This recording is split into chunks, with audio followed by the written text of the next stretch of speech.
मेरे प्रभु राम जय जय राम। बुद्धिहीन तनु जानिके सिमरऊं पवन कुमार। बल बुद्धि विद्या देव मोरे हरऊं कलेश विकार। सियावर राम जय जय राम। मेरे प्रभु राम जय जय राम। नहीं विद्या नहीं बाहुबल नहीं खर्चन को धाम। मोह से पतित अपंग की तुम पद राखो राम। सियावर राम जय मेरे प्रभु राम जय जय राम। रामचंद्र मुख चंद्र छवि लोचन चारु चकोर। करत पान सादर सकल प्रेम प्रमोद न थोर। सियावर राम जय जय राम।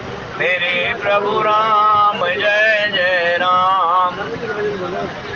सत्संग सभा में पधारे हुए प्रभु प्रेमी सज्जनों, श्री रामचरितमानस के प्रथम सोपान बालकांड के अंतर्गत भगवान राम के विवाह का जो प्रसंग हमारे बीच में चल रहा है, गोस्वामी जी सहित पूर्व काल के त्रेता युग बल्कि सतयुग से लेकर के अब तक के जितने भी महर्षि ज्ञानी और विद्वान कवि कोविद इत्यादि हुए हैं, सनक सनंदन इत्यादि भी जिन्होंने इस प्रसंग को सुना गाया, उन्होंने कलयुग के जीवों के लिए एक ही संदेश छोड़ा, एक ही मॉरल दिया कि जो भी व्यक्ति नर हो या नारी हो, पुरुष नपुंसक नारी व जीव चराचर कोय, जड़ चेतन प्रकृति जो ये पेड़ पौधे और अदृश्य रहने वाले यहाँ उड़ने वाले पतंगे तो दिखाई नहीं दे रहे, और जहाँ जहाँ ये राम कथा हो रही होगी और ये प्रसंग चल रहा होगा वहाँ देवता भी सूक्ष्म रूप धारण करके मौजूद होते हैं,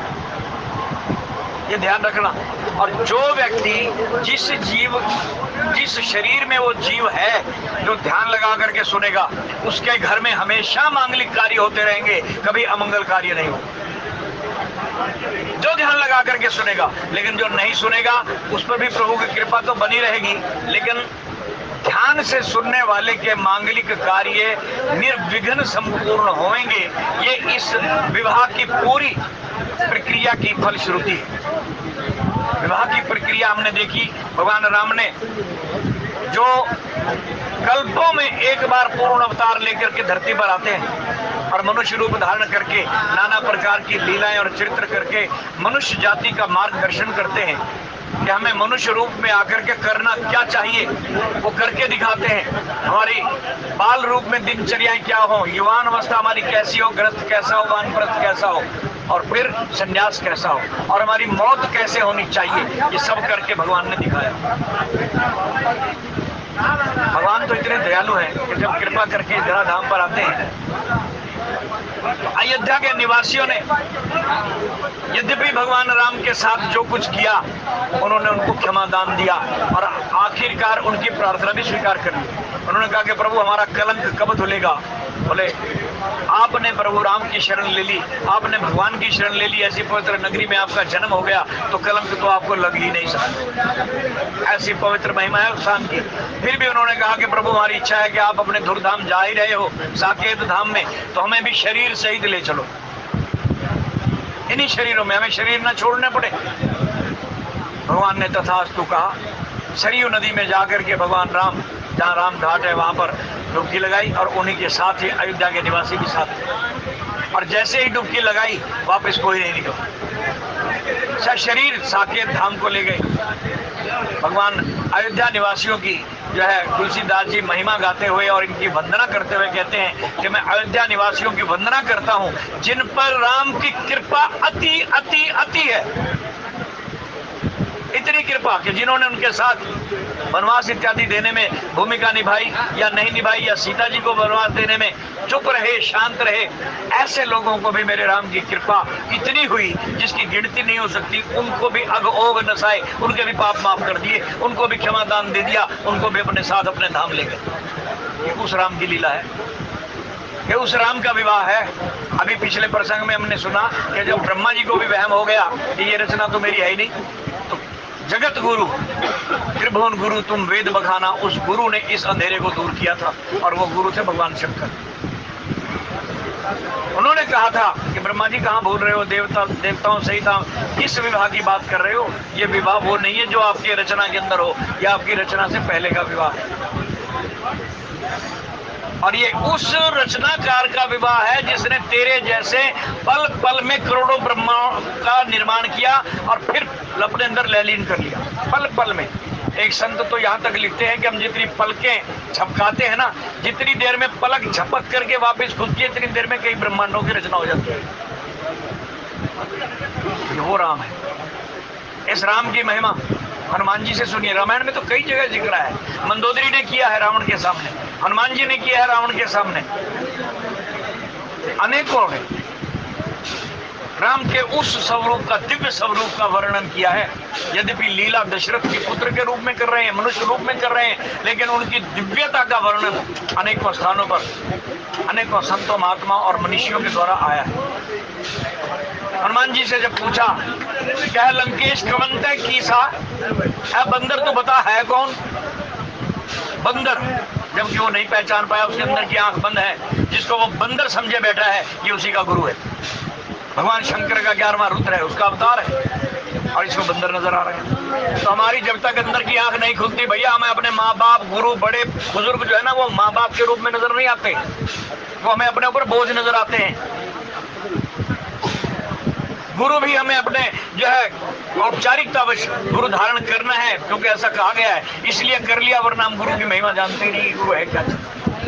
गुरु को हम शरीर समझे बैठे। और ये आंख खुलेगी सत्संग से।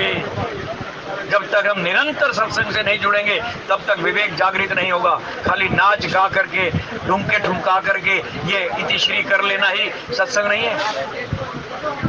सही उच्चारण होना चाहिए, एक एक शब्द समझ में आए, एक एक शब्द जबान से सही बोला जाए, तब भगवान की सही स्तुति होती है। अगर एक भी स्तुति में एक गलती भी हो गई तो हाल वृतासुर वाला हो जाएगा। वृतासुर की कथा आप जानते हैं, एक गलती के कारण मरना था, इंद्र को मारा गया वृतासुर। तो कहीं ऐसा ना हो कि हम गलत उच्चारण के कारण हम ही गलत फल ले बैठे, सही फल लेने की बजाय। इसलिए जिसको स्तुतियां सही आती हों, हनुमान जी का उच्चारण, आरती, चालीसा या अन्य देवी देवताओं के चालीसे शब्द सही बोलने आते हो तो बोले, नहीं तो चुपचाप सुनता है। और अगर किताब हाथ में है, पूरा उच्चारण सही नहीं हो पा रहा, शब्दों की पहचान नहीं है, तो पुस्तक खोल। ये ना सोचे कि मुझे ज़बानी याद है तो मैं बोलता ही चला जाऊं, नहीं। देख लो क्या अर्थ है, उसमें क्या घट जाएगा। देख करके बोलने में, पढ़ने में उच्चारण सही होगा और सुनने वाले को भी सही सुनाई देगा। इससे गलत फल नहीं मिलेगा। पढ़ के चाहे कितने आप विद्वान हो, चाहे आपको पूरा एक एक अक्षर ज़बानी रटा हुआ हो, फिर भी खोल करके पढ़ने में कोई बुराई नहीं है।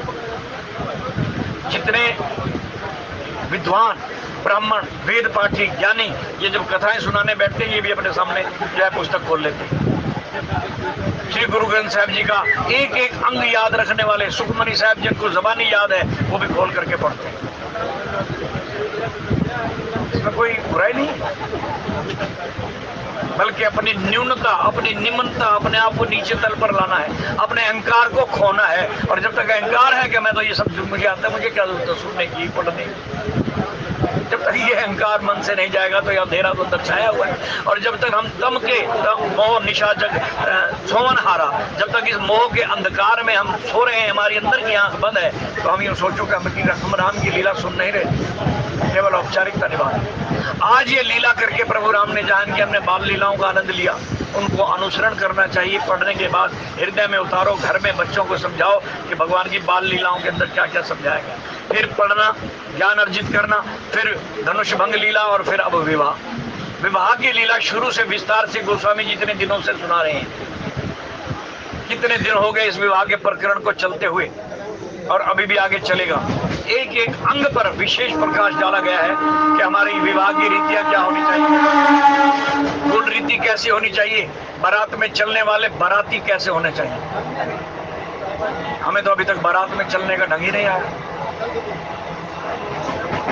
बाराती कैसे होने चाहिए, बारातियों का चाल चलन, खान पान कैसा होना चाहिए, वो श्री रामचरितमानस में, रामायण में इस प्रसंग के माध्यम से हमें समझाया गया। और इसको पढ़ करके अगर हमारी समझ में नहीं आया और फिर भी हमने बाराती बनने से पहले ये कसम नहीं खाई कि किसी की बारात में जाएंगे तो शराब नहीं पिएंगे, तो समझो हम राम के बाराती हो ही नहीं। हम राम की बारात में नहीं जा रहे, हम तो केवल शराब इत्यादि पीने या ऐश्वर्य भोग विलास करने के लिए जा रहे हैं। जब भी जाओ, आपके मित्र की बारात है, भाई की बारात है, रिश्तेदार की बारात है, अपने आप को ये सोचो कि दूल्हा विष्णु का रूप बैठा और हम इसके बाराती, इन्हीं के अंग संग चलने वाले, इन्हीं की रियाया, इन्हीं के साथ चलने वाले देवता स्वरूप है। मानसिक पूजा करते हुए चलो। यहाँ आज के इस दोहे से पहले दिल्ली पर ख्यालन हुआ है। दहलीज पर आए हुए दूल्हे के पांव धोए गए जनक जी और जो है उनकी धर्मपत्नी सुनैना ने प्रख्यालन किया है। ये आपने रामायण में ये प्रसंग पढ़ा। इस रूप में किया, दशरथ के बेटे राम के रूप में नहीं, अपने दामाद के रूप में नहीं, बल्कि साक्षात विष्णु रूप किया। हमारे द्वार पर भगवान विष्णु चलते, दूल्हा विष्णु का स्वरूप है, ये सोच करके उसकी पूजा की है। और ऐसे ही जब बहू जाएगी, यानी सीता जी जब ससुराल जाएंगी, तो इनकी तीनों सासुएं और अन्य गणमान्य स्त्रियां, गुरु पत्नियां, ऋषि पत्नियां, इनका स्वागत लक्ष्मी स्वरूपा जान करके करेंगे। हमारे घर में गृह लक्ष्मी आई। अगर हम ये प्रसंगों को हृदयंगम करके अपने रीति रिवाजों को इसी तरह चलाते हैं, घर में इसी तरह मांगलिक कार्य करते हैं, तो हमारी आने वाली संतानें भी लवकुश होंगी। और अगर हमने शुरू से ही इसमें मंगल कार्य में भी अमंगल कर दिया, ग्रह कलेश, लड़ाई झगड़े, लेन देन और शराब इत्यादि का सेवन, अभक्ष्य चीजों का खाना पीना शुरू कर दिया, तो मंगल कार्य को तो अमंगल हमने पहले ही बना दिया। यह मांगलिक कार्य है विवाह। ऐसे नहीं है कि गए और आमने सामने खड़े हुए जयमाला डाल दी, हो गया गंधर्व विवाह, या पेपर लिया, उस पर साइन किया और जज साहब की मोहर लगवाई, हो गया विवाह। हमारा सनातन इस चीज की इजाजत नहीं, हमारी संस्कृति इस चीज की इजाजत नहीं देती। वो बात अलग है कि हमें देश के कानून का भी पालन करना चाहिए। विवाह अपने कुल रीति के अनुसार हो, उसके पश्चात अगर गवर्नमेंट ने कानून बना दिया है कि इसका रजिस्ट्रेशन जरूरी है तो करवा लो, क्या बुराई, वो बाद की बात है, बाद की प्रक्रिया है, वो कानून का पालन है। लेकिन विवाह तो कुल रीति के अनुसार होना चाहिए। और इसमें सबसे पहली चीज कुल, गोत्र, गुण इत्यादि मिलान कर लेने चाहिए। अगर ये नहीं मिले तो परसों में एक प्रसंग सुन रहा था, मैं नाम नहीं लूंगा उन महान हस्तियों के, आपकी महान हस्तियां जिनकी आप पिक्चरें देखते हो उनके तलाक हुए, उन नेताओं के, अभिनेताओं, और कुछ ही दिन में हो फेसबुक पर शादियां, फेसबुक पर इसको शादी मान लिया। धन्य है आज का ये कलिकाल और ये कलयुग। भाइयों, इससे बचना है। ये तो बड़ा भयंकर प्रकोप चक्रव्यूह की तरह चलता जा रहा है और हमारे संस्कारों को टुकड़े टुकड़े करता जा रहा है। ऐसी सभ्यताएं इसमें घुस गई हैं। लेकिन कुछ तो बचेंगे, सारे नहीं कटेंगे, सारे संस्कार भी समाप्त नहीं होंगे। कुछ ऐसे हैं जो प्रभु की शरण में हैं और इन ग्रंथों को सुनते हैं, पढ़ते हैं, मनन करते हैं, फिर इनके ऊपर चलते हैं, वो बचेंगे। संस्कार, हमारी संस्कृति आज तक जड़ से कभी खत्म नहीं हुई। सतयुग से लेकर आज तक इस पर प्रहार ही प्रहार होते आए हैं, लेकिन नहीं खत्म हुई। दूसरी सभ्यताएं, संस्कृतियां पता नहीं कितनी आई और मिट गई। यूनान की सभ्यता, यूनान और मिस्र, रोमा तो मिट गए जहां से, बाकी अभी तलक है नामो निशा हमारा। हम बुलबुलें हैं इसकी, ये गुलसिता हमारा, सारे जहां से अच्छा हिंदुस्तान। ये वो सभ्यता, सभ्यताएं मिट गई, नाम भी भूल गए लोग कि इसकी कोई सभ्यता हुई भी थी कि नहीं। लेकिन हमारी सभ्यता आज तक कायम है और कायम रहेगी। ठीक है, दुख के बादल आते जाते रहते हैं, सुख की बदलियां बौछार करने भी आती जाती रहेंगी, लेकिन वो लोग बचेंगे जो कीली के पास। जैसे कमाल साहब, कबीर साहब के बेटे कहते हैं कि पिताश्री सारे नहीं पीस रहे इस काल की चक्की में, कुछ बचे हुए भी हैं। बोले कौन से? बोले जो कील की जड़ में चले गए, अर्थात जो सत्संग से जुड़े, जिनके संस्कार अच्छे जाग उठे, उनके बच्चे भी संस्कारवान होंगे। हमें तो बड़ी खुशी होती है जब हम, वैसे तो इन बच्चों से कई बार हम नहीं मिल पाते, दर्शन नहीं कर पाते इन महानुभावों के। हमारे बच्चे हमारे बहुत छोटी उम्र के, हमारे पोतों दोतों की उम्र के हैं, लेकिन जब ये हमारे साथ कभी यात्राओं पर चलते हैं तब पता चलता है कि किस खानदान का, इसको संस्कार कितने अच्छे मिले। बहुत हैं ऐसे, ऐसी बात नहीं कि धरती से संस्कारवान समाप्त हो गए। जुड़े हुए हैं जिनके माता पिता, उन्होंने अपने बच्चों को अच्छे को संस्कार भी दिए हैं और वो सत्संग से जुड़े हुए हैं। तो भैया जब तक जुड़े रहेंगे तो हमारे घर में मांगलिक कार्य होते रहेंगे, नहीं तो अमंगल तो हो ही रहेगा। तो आज ये मांगलिक कार्य की जो शुरुआत राम विवाह से हमने कर रखी है, इतने दिनों से बताया गया कि विवाह की रीतियां क्या होनी चाहिए, बाराती कैसे होने चाहिए, समधी कैसे होने चाहिए, ये प्रसंग भी पिछले सप्ताह बड़े विस्तार से सुनाया गया। समधी, सम माने बराबर और धी माने बुद्धि, जिनकी बुद्धि सम है, एक जैसी सोच के दोनों समधी किस तरह मिले। देवता भी हैरान हो गए। देवताओं ने फूल बरसा करके कहा कि ब्याह तो हमने बहुत देखे, कल्प कल्पांतर से देखते चले आ रहे हैं, हर युग में देखते चले आ रहे हैं, लेकिन ऐसे समधियों की जोड़ी पहली बार देखी। समधी ऐसे होने चाहिए, जनक और दशरथ जैसे। और बाराती कैसे होने चाहिए, उन्हीं बारातियों को महाराज जनक ने आज अपने मंडप में ला करके अपने हाथ से कुर्सियां बिछवाई हैं। दशरथ, जाबाली, विश्वामित्र, गुरु वशिष्ठ और वामदेव इत्यादि इन सभी संतों को अपने हाथ से आसन दे करके बिठाया। और कमाल की बात तो यह है कि इस बारात को देखने के लिए, इस विवाह को देखने के लिए ब्रह्मा, विष्णु, महेश, चंद्र, सूर्य, वरुण, कुबेर, इंद्र इत्यादि देवता भी रुक नहीं सके, अपने अपने लोगों को छोड़ करके मनुष्य रूप धारण करके आ गए। और मनुष्य रूप धारण करके वैसे तो पहचान लिए जाएंगे, उन्होंने क्या किया, चोटियां रख ली, भगवा वेश धारण कर लिया, हाथ में माला और कमंडल ले लिए, ब्राह्मण बन करके आ गए, बड़े बड़े तिलक लगा लिए, और जैसे जैसे ब्राह्मण वेदों की ऋचाएं बोलते हैं वो भी बोलने लगे। लोगों ने सोचा ब्राह्मण का वेश बना करके आ गए। वो दृश्य आज हमारे सामने है। बोले कपट विप्रवर वेश बनाई, कौतुक देखन अति सच पाए। कौतुक देखने, विवाह का दृश्य देखने के लिए कपट वेश, छल से, कपट से ब्राह्मण का वेश बना करके कपट विप्रवर वेश बनाए। राम का विवाह देखने के लिए देवताओं ने छल से, कपट से ब्राह्मणों का रूप बना लिए, वेशभूषा वही धारण कर ली। पूजे जनक देव सम जाने, दिए सुहासन बिन पहचाने। अब जनक जी भी नहीं पहचान, ज्ञानी है जनक जी, महाज्ञानी, वो भी नहीं पहचान पाए कि ये आम ब्राह्मण मनुष्य है या देवता है, लेकिन फिर भी उनको देवता के समान मान करके, चाहे कोई भी हो, आए तो विवाह देखने के लिए है ना, कोई भी हो, ये सोच करके अपने हाथ से उनको आसन दिए और उनकी पूजा की। ब्राह्मण है, पूजा की है, पहचान भले ही ना पाए हो लेकिन ब्राह्मण के भेष में तो हैं। ये सोच करके जनक जी ने पूजे जनक देव समझाने, दिए सुहासन बिन पहचाने, बिना पहचाने ही उनको सुंदर आसन पर बिठाया, पूजा की। पहचान को के ही जान सब ही अपान, सुधि भोरी भई आनंद कंद विलोक दुल्हु उभय दिशि आनंदमयी। अब सामने कौन बैठे हैं, वो जगत का पिता जिसकी महिमा ना वेद गा सके, ना संत महात्मा गा सकते हैं, कोई गा ही नहीं सकता, सुनने में ही आनंद आता है। रावण ने पूछा, कह कपीश कवंत, कह लंकेश कवंत कीसा, ऐ बंदर तू कौन है? तो हनुमान जी ने क्या बताया, अपना नाम नहीं बताया, अपने पिता का नाम भी नहीं बताया। बोले रावण सुन ध्यान से, मैं कौन हूं। बोले जिसकी ताकत के एक कण को फाड़ करके ये माया पल पल में अनेकों ब्रह्मांडों की रचना करती है, अनेकों ब्रह्मांडों की रचना करती है, और फिर उतने ब्रह्मांडों में उतने ब्रह्मा पैदा कर देती है, उतने शंकर और विष्णु बना देती है। जितने ब्रह्मांड उतने शंकर, विष्णु, ब्रह्मा, उतने ही देवी देवता। और फिर उन्हीं की शक्ति से ब्रह्मा जितने भी हैं उतने ब्रह्मांडों के जीवों में प्राण प्रतिष्ठा करते हैं, जीव भेज देते हैं, और फिर उन्हीं से शक्ति पा करके उतने ही जीवों को उतने ही ब्रह्मांडों में विष्णु भोजन पहुंचाते हैं, और फिर उतने ही ब्रह्मांडों के उतने ही जीवों का संहार करके शंकर जिसकी शक्ति पा करके अपने अंदर समाहित कर लेते हैं, और उन ब्रह्मांडों को जिसकी शक्ति से शेषनाग अपने शीश पर धारण करता है, और जिसकी ताकत के समुद्र में से केवल एक बूंद, समुद्र की बूंदें कोई गिन नहीं सकता, और तूने एक बूंद लेकर के जीते हो चराचर धार, 3 लोग जीत लिए, और तू सोच रहा है कि मैं त्रिलोकपति विजेता हो गया। अरे उसके तो ऐसे ऐसे एक एक रोम में करोड़ों करोड़ों ब्रह्मांड, और करोड़ों ब्रह्मांडों में करोड़ों त्रिलोकियां, और फिर करोड़ों त्रिलोकियों में तेरे जैसे करोड़ों रावण। 3 लोग जीत करके अपने आप को पता नहीं क्या समझ बैठा। जीते हो चराचर झार, तासु दूत मैं अपना परिचय दे रहे हैं अंत में। मैं उसका एक छोटा सा मामूली सा सेवादार हूँ, सेवक हूँ। ये राम का रूप बताया है, वो राम,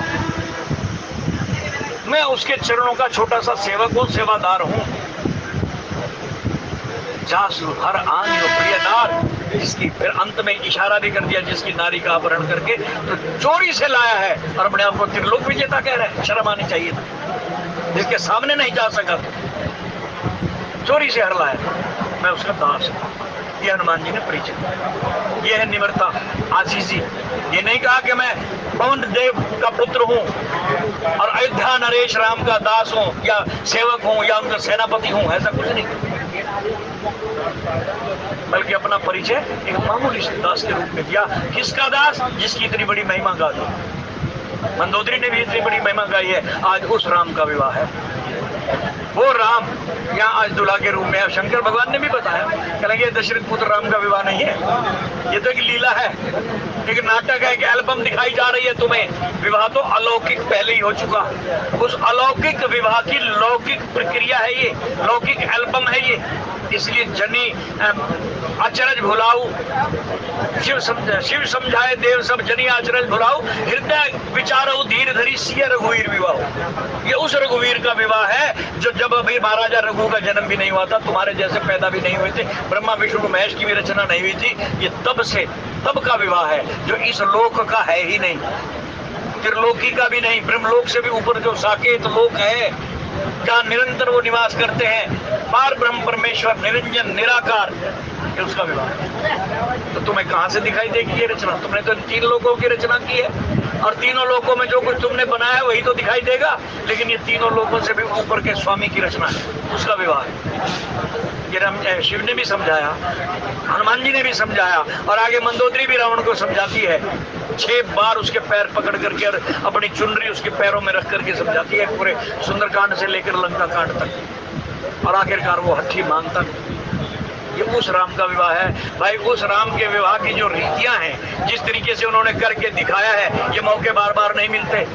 हालांकि हम उस समय भी थे जब त्रेता युग में राम का विवाह हुआ होगा, क्योंकि अगर हम वहां ना उस समय ना होते, चाहे रहे हो किसी कीड़े मकोड़े के शरीर में या किसी पेड़ पौधे के शरीर में थे जरूर, अगर नहीं होते तो आज हम यहाँ ना बैठे होते, हम दुर्धाम पहुंच चुके होते। अर्थात हम थे तभी तो अभी तक भटक रहे हैं शरीरों में, एक के बाद एक शरीर बदल रहे हैं, कर्म कर रहे हैं, फिर शरीर धारण कर रहे हैं, फिर भुगतान करते हैं, फिर शरीर में आ जाते हैं। ये सिलसिला पता नहीं कितने अनंत काल से जारी है। तो साफ जाहिर है कि हम उस समय भी थे।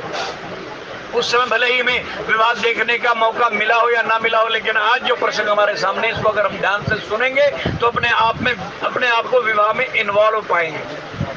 मानसिक रूप से हम वहीं बैठे हुए हैं जहाँ विवाह हो रहा है। ये ध्यान रखें, जो कथा का प्रसंग चल रहा होता है, मानसिक रूप से अपने आप को वहां पहुंचा दो।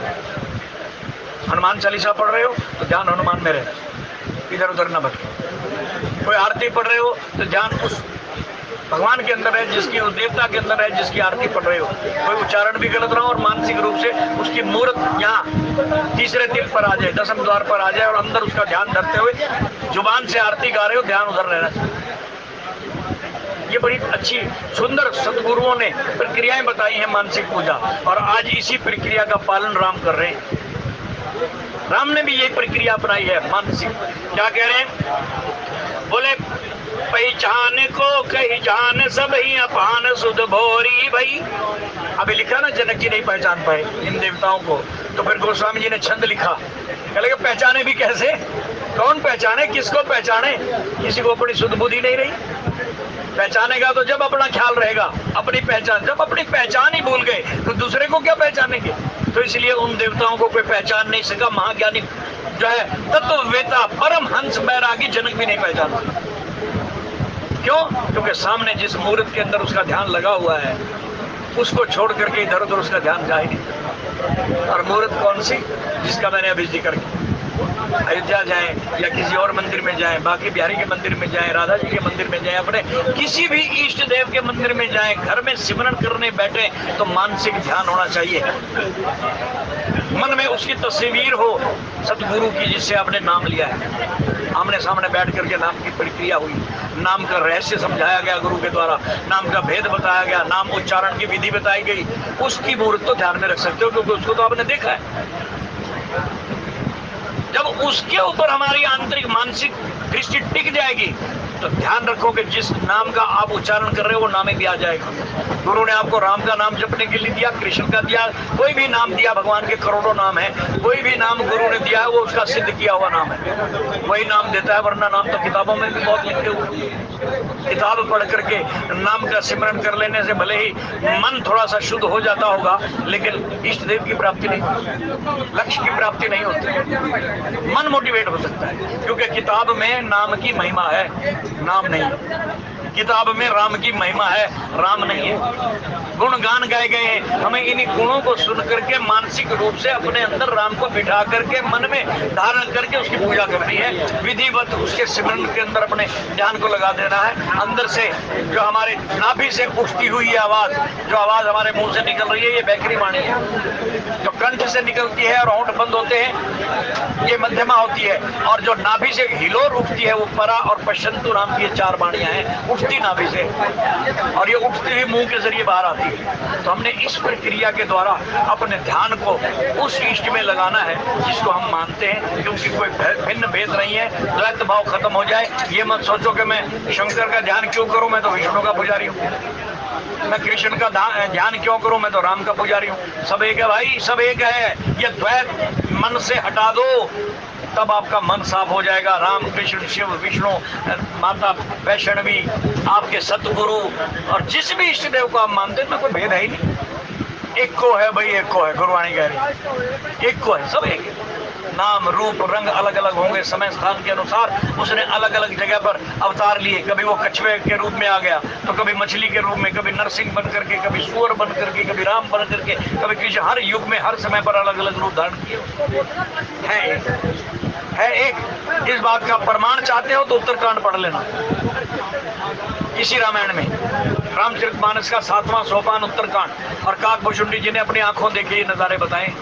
कहने लगे मैंने करोड़ों ब्रह्मांड घूमे राम के पेट में जाकर, सब कुछ बदला हुआ देखा, लेकिन राम बदला हुआ नहीं। राम एक, वो कहीं बदला हुआ नहीं। इस बात का प्रमाण है। वाणी भी ये कह रही है एक को है भाई, एक को है, वो एक ही है, अलग अलग नहीं। वही सत्य है, सच ही राम है, राम ही सत्य है। आनंद ही राम है, राम ही आनंद है। आनंदो वैसा, ऐसा वेद भी कहते हैं। आनंद ही राम का पर्यायवाची दूसरा नाम है। तो वो राम की लीला विवाह के रूप में चल रही है। हमें ध्यान से सुनना है और अपने घरों में इन प्रक्रियाओं को अपना करके इस रीति रिवाज को हमें छोड़ना नहीं है। खान पान के तरीके बता दिए गए, बारात में चलने का ढंग बताया गया। अब मंडप में पहुंच चुके हैं, और मंडप में क्या हुआ, कोई किसी को पहचान नहीं पा रहा। कहने के पहचाने भी कैसे, ध्यान ही राम के ऊपर है। और उनकी सुंदर ऐसी मूर्ति है, आनंद कंद विलो की दुल्हू उभय दिशी आनंदमयी। उभय दिशी, जनकपुर वाले और अयोध्या वाले बराती भी तो आए हुए ना, और जनकपुर के लड़की वाले भी हैं। दोनों की हालत ये हो गई कि नजर राम पर टिक गई, और पहचाने कैसे, सिर्फ राम ही राम नजर आ रहा है।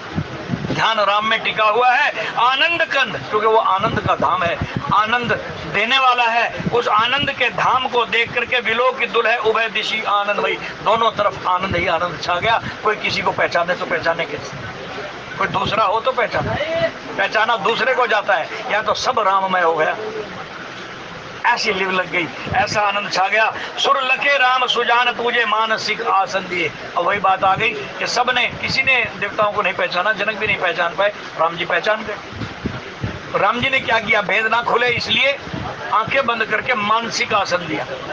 अपने मंडप पर बैठे रहे, उठे नहीं वहां से, आंखें बंद करके उन देवताओं को मन में मानसिक आसन दिए, मानसिक पूजा की, जिसकी विधि हमारे सदगुरु बताते हैं। गुरु का ध्यान करो मानसिक।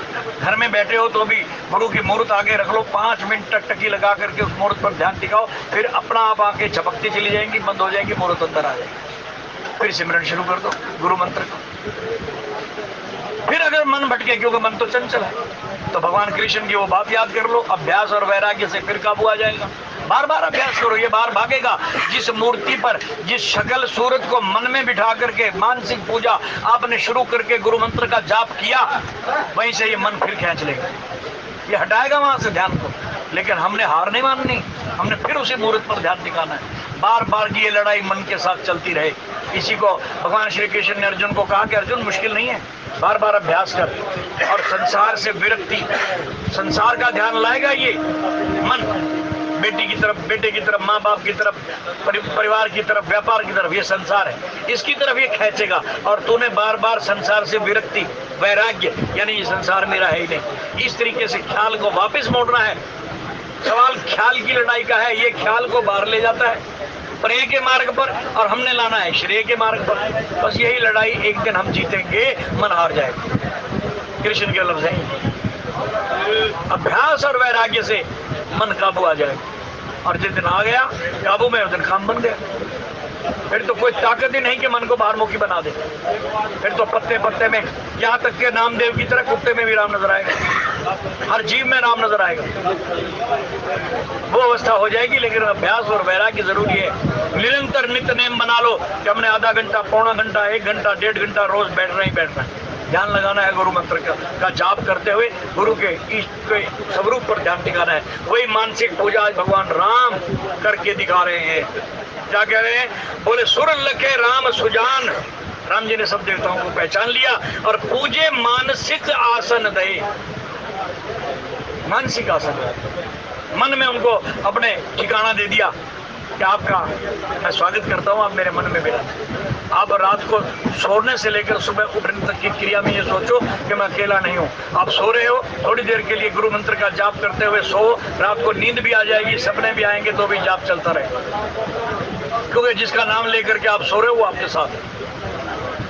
सवेरे उठे हो, धन्यवाद करो कि मालिक तेरा लाख लाख शुक्र है कि तूने आज फिर मुझे ये संसार देखने के लिए जीवित उठाया, वरना लाखों और भी सोए थे, उनमें से कई हजार उठे ही नहीं, सोए के सोए रहे। वो तुम्हारे साथ है। काम पर जा रहे हो, कहीं भी जा रहे हो, ये सोचो वो तुम्हारे साथ है। ये भावना, ये विचारधारा मानसिक अपने मन में रहनी चाहिए। और जब उसकी पूजा करो तो मन में उसकी मूर्त बिठा लो, और जुबान से या मन से या हृदय से, नाभि चक्र से उसका अंदर अंदर सिमरन चलता है। ये क्रिया राम ने करके दिखाई। संत महात्मा तो बताते ही हैं, गुरु तो बताते ही हैं, राम ने प्रैक्टिकल करके दिखाया। क्या दिखाया? बोले सुर लखे राम। राम जी ने सूर्य यानी देवताओं को देखा, सुजान पूजे मानसिक आसन दिए। भगवान राम ने उनको मानसिक पूजा करके अपने मन में स्थान दे दिया, जबकि बाहर जनक जी सबको आसन दे रहे हैं। राम जी ने उन देवताओं को मानसिक आसन, मानसिक पूजा की।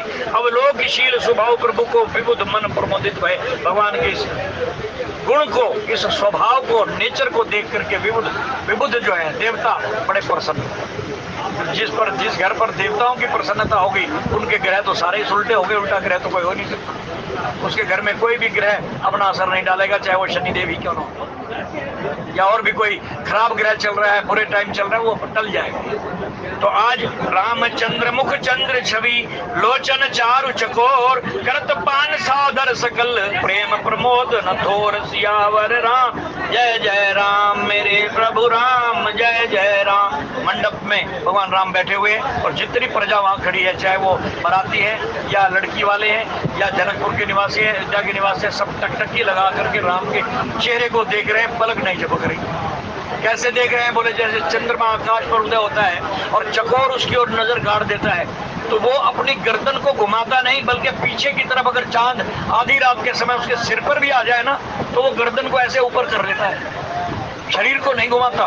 फिर चांद पीछे की तरफ चला जाए तो वो भी गर्दन को पीछे मोड़ लेता है, ऐसे सीधी। भले ही गर्दन टूटती है तो टूट जाए, पर अपने प्रेमी का दर्शन नहीं छोड़ता। चांद उसका प्रेमी है, चांद उसका इष्ट है। चकोर की तरह राम को सारी प्रजा देख रही है। सब लोगों की दृष्टि राम पर टिकी हुई है, जैसे चकोर की दृष्टि चंद्रमा पर टिकी होती है। इस तरह सब के सब आनंदित हो रहे हैं। समय विलोक की वशिष्ठ बोला है, सादर सदानंद सुनियाए। फिर उचित समय देख करके गुरु वशिष्ठ ने उनके पुरोहित सदानंद जी को बुलाया। राम जी के पुरोहित हैं सूर्यवंशी के पुरोहित हैं गुरु वशिष्ठ, और चंद्रवंशियों के पुरोहित है सदानंद। गौतम ऋषि के पुत्र हैं, अहिल्या के पुत्र हैं, वो इनके कुल गुरु हैं। उनको कहा कि समय हो गया है, सीता जी को मंडप में ले। अब सीता जी को मंडप में बुलाया गया दुल्हन के रूप में, और आ रही हैं। बोली बेगी कौन अब आनो जाई, चले मुदित मुनि आए सिपाही। गुरु वशिष्ठ की आज्ञा पा करके सब सीता जी को लेने के लिए चले हैं। और कैसे आ रही हैं सीता जी? रानी सुनी उपरोहित बानी, प्रमुदित सुखिन सखिन सब समेत सयानी, विप्रवधु कुल वृद्ध बोलाई, करी कुल रीति सुमंगल गाई। ये एक और प्रक्रिया, विवाह कैसा होना चाहिए। दुल्हन ब्यूटी पार्लर से नहीं आ रही। ध्यान देने योग्य बातें हैं ये। ठीक है, दुल्हन का श्रृंगार होना चाहिए। या माँ जानकी का श्रृंगार करने के लिए देवियां आई हैं। विप्र जो है उनकी सहेलियों का रूप धारण करके, उनको भी कोई पहचान नहीं पाया। इससे पहले वाले दोहे में और छंद में हमने पढ़ा, सारी की सारी 16 साल की नौजवान लड़कियां दिखती हैं, सुंदर 16 श्रृंगार किए हुए हैं। उन्होंने सीता जी का 16 श्रृंगार किया, सीता जी को घर में सजाया और ऐसा सुंदर 16 श्रृंगार किया कि उनकी छवि देख करके महालक्ष्मी भी अचंभित हो गई। महालक्ष्मी ऐसा श्रृंगार ब्यूटी पार्लर वाले तो हजारों रुपए लेकर के भी वो नहीं कर सकते जो इन्होंने कर दिया। पहले कौन सा ब्यूटी पार्लर होते थे? आज से 50, 60, 100 साल पहले गांव में विवाह होते थे। हमारी माताओं बहनों के भी ऐसे हुए होंगे, हमारे सामने भी कई विवाह हुए, लेकिन कोई ब्यूटी पार्लर नहीं था। और इतना सुंदर श्रृंगार, ऐसे सुंदर वस्त्रों से अलंकृत किया जाता था कि लोग लुगाई दुल्हन को देखने आते थे, ऐसा श्रृंगार। लेकिन आज क्योंकि धन की अति, जहां जहां धन बढ़ता जाएगा धर्म घटता जाएगा, ये नोट करना है। धन बढ़ रहा है, धर्म घट रहा है। धन बढ़ गया, धर्म घट गया, तो आज की जो दुल्हन के श्रृंगार हैं वो भी 16 श्रृंगार घर में नहीं बल्कि ब्यूटी पार्लर में होते। ब्यूटी पार्लर से सीता को नहीं लाया जा रहा। कहां से लाया जा रहा है? बोले रानी सुनी उपरोहित बाणी, प्रमुदित मुदित सखिन समेत सयानी। सभी सखियों को बुलाया, जो सीता जी की सखियां थी उनको बुलाया कि जाओरी ले आओ, सीता को समय आ गया। और खुद क्या कर रही है? माँ क्या कर रही है? लड़की की माँ को क्या करना चाहिए? या मैं सीता जी की माँ नहीं कहूंगा, हमारे परिवार में भी जो लड़कियां ब्याही जाए तो उनका किस तरह से विवाह होना चाहिए? विप्र वधू कुल वृद्ध बुलाई। अपने घर की बूढ़ियों को, ताई दादी, जो भी कुल की, जो हमारे गोत्र की बड़ी बूढ़ियां हैं, जो हमारी गोत्र की कुल रीतियां जानती हैं, हमारे गोत्र की ये रीत है। हर गोत्र की अलग अलग रीत होती है, हर कुल की अलग अलग रीत होती है। तो उनके कुल की जो रीत है वो उनकी कुल की बड़ी बूढ़ियां जानती हैं। इसलिए उस दुल्हन की मां ने, युगों के सीता जी की मां ने अपने बुजुर्ग, अपने कुल गोत्र की नारियों को बुलाया, जिसमें उनके कुल गुरु ब्राह्मणियां भी मौजूद हैं। उन सबको बुलाया, विप्र वधू ब्राह्मणियां और कुल वृद्ध, कुल की बुजुर्ग महिलाएं, करी कुल रीति सुमंगल गाई। सब जवान लड़कियां जो हैं वो सुमंगल गान गा रही हैं, और जो बुजुर्ग औरतें हैं वो कुल की रीत कर रही हैं। कुल की रीतियां क्या हैं? हर एक के खानदान की, हर एक के गोत्र की, हर एक के कुल की अलग अलग रीत होती है। ये घर में देखा करो कभी कि हमारी जो स्त्रियां हैं, नारी समाज है, वो किस तरीके से रीति कर रहा है, क्या क्या रीतियां कर रहे हैं। और आने वाली पीढ़ियों को, बेटियों को, बहुओं को तो जरूर दिखानी चाहिए, क्योंकि ये सासुएं सदा थोड़ी बैठी रहेंगी। हमारी दादियों ने हमारी माओं को सिखाया, हमारी माएँ हमारी बहुओं को सिखा के जा रही हैं, हमारी बहुएं अपनी बहुओं को सिखा के जाएंगी। ये कुल रीतियां इसी तरह कुल परंपराएं शुरू से चलती आ रही हैं, लेकिन आजकल किसी को पता ही नहीं, इसलिए विवाह भी अमांगलिक हो रहे हैं, मांगलिक नहीं हो रहे। और इतनी भी जहमत नहीं उठाते हैं कि किसी विद्वान ब्राह्मण या ब्राह्मणी को घर में बुला लें और उनको अपना गोत्र बता दें, तो वो भी बता देंगे कि तुम्हारे गोत्र की ये रीत है, वो भी बता देते ब्राह्मण लोग। तो यहाँ माता सुनैना ने सबको बुला करके कुल की रीतियां बुजुर्ग स्त्रियों के द्वारा और ब्राह्मणियों के द्वारा करवाई, और मंगल गान गाए गए, गीत गाए गए, श्लोक बोले गए। और इस तरीके से नारी वेश जे सुरवर बामा, सकुल सुबाएं सुंदरी श्यामा, तिन्हें देख सुख पावहि नारी, बिनु पहचान पर प्राण होते प्यारी। और फिर सुंदर नौजवान लड़कियों के रूप में 16 साल की दिखने वाली कोई बड़ी बूढ़ी नहीं दिख रही। कौन थी ये सारी देवांगनाएं थी, देव कन्याएं थी, जो नारी का भेष बना करके सीता का विवाह देखने के लिए आई थी। वो सीता की सखियां बन गई, कोई पहचान ही नहीं रहा कि ये सखी कौन सी है। सब देवांगनाएं 16-16 साल की, 16 श्रृंगार किए हुए वहां पर मौजूद हैं। बोले नारी वेश, नारी के भेष में, जे सुर वर बामा, जो देवताओं की लड़कियां थी। सकल सुभाएं सुंदरी श्यामा, श्यामा होती है 16 वर्ष की लगने वाली सुंदर लड़की। ऐसा ऐसा रूप बना करके देव कन्याएं आई हुई हैं, देवताओं की लड़कियां आई हुई हैं, जो किसी की पहचान में नहीं आ रही, लेकिन वहां मौजूद है सीता जी की सखियों के रूप में। तिन्हें देख सुख पावहि नारी, बिनु पहचान प्राण होते प्यारी। हालांकि वहां की स्त्रियां देख करके बड़ी आनंद होता है, ये तो बड़ी सुंदर है कन्या, ये तो सहेलियां, सीता की सहेलियां तो देखो कितनी सुंदर लग रही हैं। ये कन्या, जो औरतें आई हुई हैं, लड़कियां आई हुई हैं, बहुत सुंदर है, उनकी सुंदरता में खो गई, बड़ी प्यारी लग रही है उनको। बिन पहचान प्राणों ते प्यारी। हालांकि उनको पहचान नहीं पाई कि ये कौन है, फिर भी ऐसा लग रहा है कि ये तो हमें प्राणों से भी प्यारी लगी। ये है सारी देव कन्याएं, 16-16 साल की लड़कियां बन करके आ गई। और फिर बार बार सन्मान ही रानी, उमा रमा शारद समझानी। अब महारानी सुनैना ने उन सभी देव कन्याओं का सम्मान किया, उनका आदर मान सम्मान किया। किस रूप में? सहेलियों के रूप में नहीं, बल्कि देव कन्याओं को ये सोच करके सम्मान किया कि ये साक्षात ब्रह्माणी, रमा, इंद्राणी और लक्ष्मी जी आई हुई। हमारे घर में तो ये आ गई थी। उनको इस रूप में सम्मान किया देव कन्याओं को, यद्यपि पहचान नहीं पाई, फिर भी देव कन्याएं समझ करके उनका महारानी ने सम्मान किया। बार बार सम्मान ही रानी, उमा रमा शारद समझानी। पार्वती, लक्ष्मी और सरस्वती समझ करके उनका मान सम्मान किया। ऐसे रूप में सीए समारी समाज बनाई, मुदित मंडप ही चली आई। अब ये सारी की सारी देव कन्याएं सीता जी को मंडप में लाई। और किस तरीके से? आगे आगे सीता जी है मंडप में, बीच में जैसा आधा चांद होता है ना, ऐसे आधा घेरा डाल लिया सीता जी के इर्द गिर्द, आधा घेरा बाएं तरफ से लेकर के पीछे से होती हुई और दाएं तरफ ऐसे घेरा है, और बीच में सीता जी है। और ऐसे उनको मंगल गान गाते ही, गीत गाते हुए ला रही है, गीत गाते मंडप में ला रही है। विवाह होना है, विवाह के मंडप में ला रही है। और आजकल तो ये सारी रीति रिवाज भूल चुके हैं हम लोग, क्योंकि पैसा इतना, मैंने कहा ना, पैसा धन बढ़ेगा तो धर्म घटेगा। तो आजकल तो हाँ, पंडाल के अंदर ही पता नहीं किस किस तरीके से दुल्हन की एंट्री होती है। एक जगह तो मैं वीडियो देख करके मैंने सिर पकड़ लिया कि दुल्हन ही नाचती हुई आ रही है, डांस करती है, डीजे पर वो चल रहा है गाना, और उधर दूल्हे के दोस्त नाच रहे हैं, इधर दुल्हन जिसकी शादी है वो दूल्हे के पास नाचती हुई आ रही है, डांस करती हुई, और आगे दूल्हा भी उसी तरह नाच रहा है। ये है आजकल की शादी। लेकिन यहाँ सीखो इन प्रसंगों को पढ़ पढ़ करके। भाई नाचने गाने के मौके बहुत पड़े हैं, किसी और मौके पर डांस कर लेना। लेकिन ये जो मांगलिक कार्य हो रहा है ना, इसको अमांगलिक मत होने दो। ये मांगलिक को मांगलिक ही रहने दो। विवाह के गीत गाओ, भजन गाओ, भगवान की आरती गाते हुए, शुभ मंगल गान गाते हुए चलो। ऐसे सीता जी को ये ला रही है सखियां उनकी। और तिन्हें देख सुख पावई नारी, बिनु पहचान प्राणों ते प्यारी। बार बार सन्मानी रानी, उमा रमा शारद समझानी। सीए सवारी समाज बनाई, मुदित मंडप ही चली लेवाई।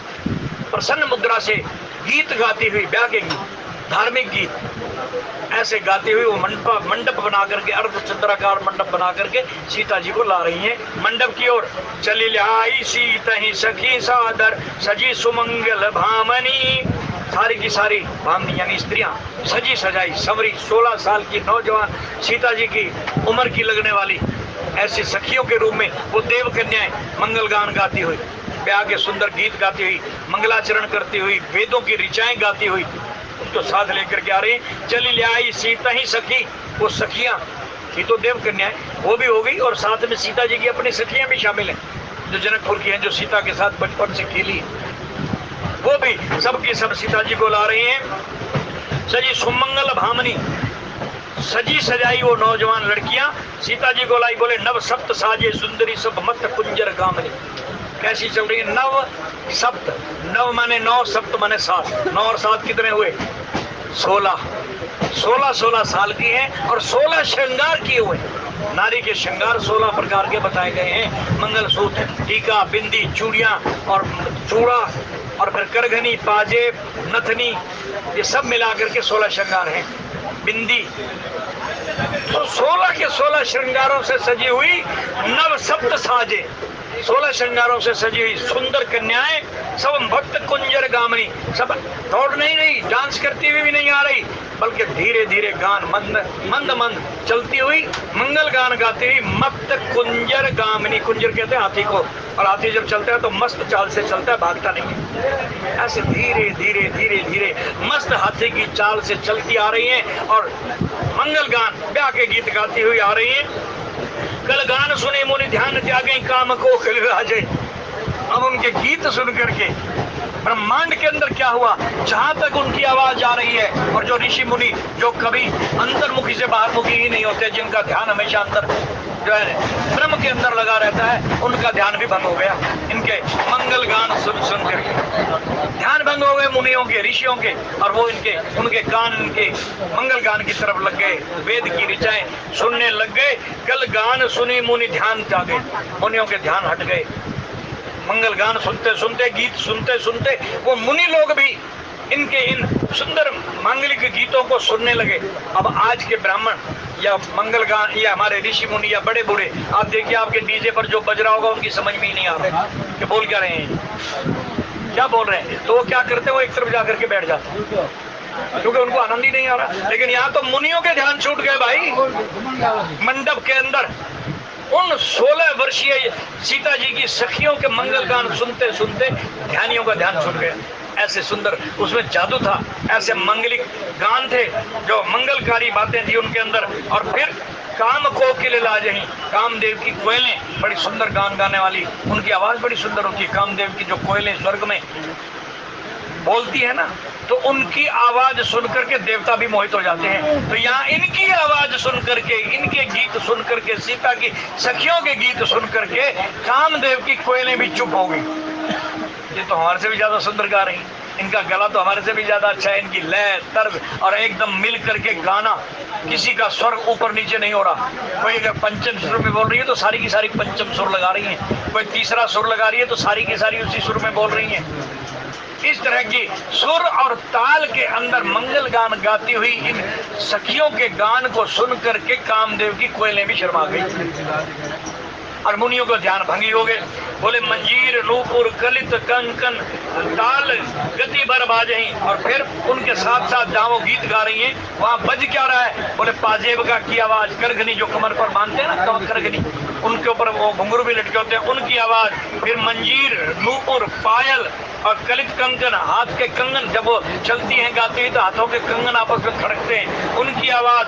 ताल गति बर बाजहीं, सुर और ताल आपस में मिल करके ऐसे सुर, ऐसा वातावरण पैदा कर रहे हैं कि देवी देवता कामदेव की कोयलें सब मस्त हो गए। जिसके कान में भी वो आवाज जा रही है उनका ध्यान उधर ही चला गया और लगा के इधर से कुछ हो रहा है। क्या हो रहा है, सीता जी आ रही है, सीता जी चली आ रही हैं अपनी सखियों के साथ।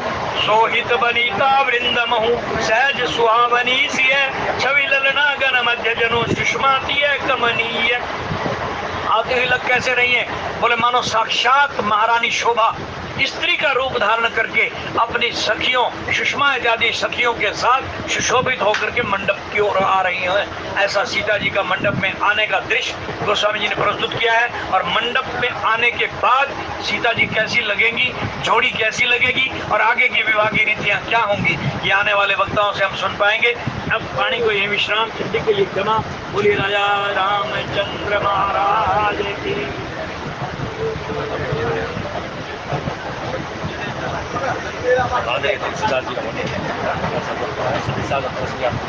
महाराज महाराज की जय। श्री बजरंगी हनुमान